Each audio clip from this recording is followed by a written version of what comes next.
Hey guys, so I got the Leica M8 here, which is, as you know, a pretty old camera, and a lot of people are worried about the shutters going out on them after they say around 15,000, which is not super long if you're used to some of these newer cameras, like, you know, they get 150,000 shutter actuations. But I just picked this one up used, and I want to check out the shutter count on it. So I googled it, and it seems pretty easy. So because you can't just upload a DNG or a JPEG to the like a website like shuttercount.com, I think it's called, or something like that, and then it'll give you a accurate shutter count. For some reason, the Leica doesn't write that information to the XEIF information of the DNG. So what you have to do is this. That's what guys. So make sure the camera's on. We'll turn it off, turn it back on.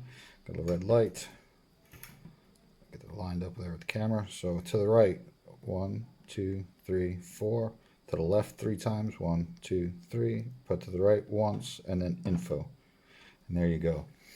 And you get your firmware info, all of this.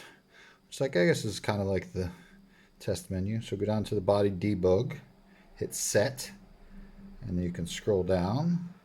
Gives you all kinds of interesting stuff about your camera.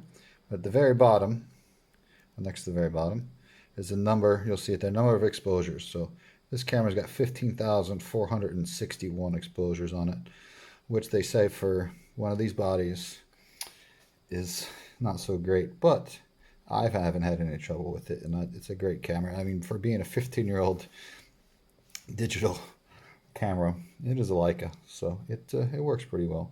But there you go. That's how you find out the shutter count on your Leica M8.